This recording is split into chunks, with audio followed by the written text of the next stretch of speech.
A recording has been released of Donald Trump demanding that officials in Georgia find thousands of extra votes to overturn the result of the election. The people of Georgia are angry, and these numbers are going to be repeated on Monday night, along with others that we're going to have by that time, which are much more substantial even. And the people of Georgia are angry. The people of the country are angry. And there's nothing wrong with saying that, that you've recalculated. Well, Mr. President, the challenge that you have is the data you have is wrong. Look, all I want to do is this. I just want to find 11,780 votes, which is one more than we have, because we won the state. Well, our US correspondent Greg Milam joins us now from Atlanta, Georgia. So, Greg, tell us more. What else did the president say then in this call?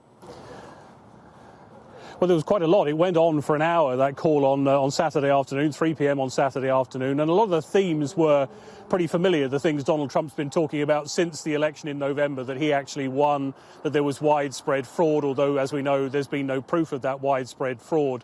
But what was most surprising was how blatant what we just heard was, calling on the Secretary of State of Georgia, who is a Republican, remember, to find just enough votes to take him past Joe Biden, to explain that away to the American people as saying there had been a recalculation, threatening some kind of vague legal action against the Secretary of State if that didn't happen.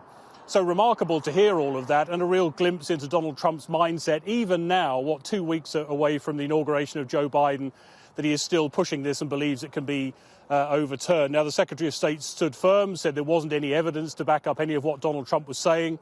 Even when Donald Trump brought up a debunked conspiracy theory about Dominion, now they make the voting machines, there's been this theory that machines have moved around in a shady fashion. He brought that up, and the other official on the call responded. Here's that moment from the call. Dominion is really moving fast to get rid of their machinery. Do you know anything about that? Because that's illegal. This is Ryan, Germany. No, Dominion has not moved any machinery out of Fulton County. We're having. Well, but have they moved? Have they moved the inner parts of the machines and replaced them with other parts? No. You sure, Ryan? I'm sure.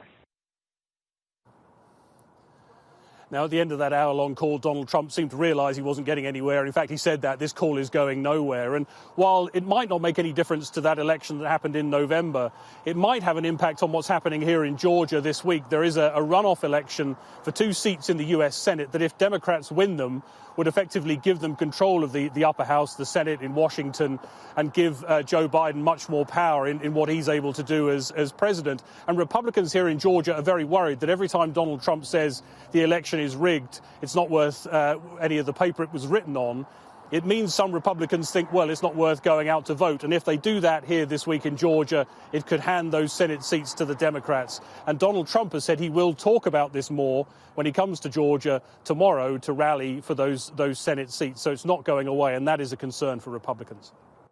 Greg, thank you.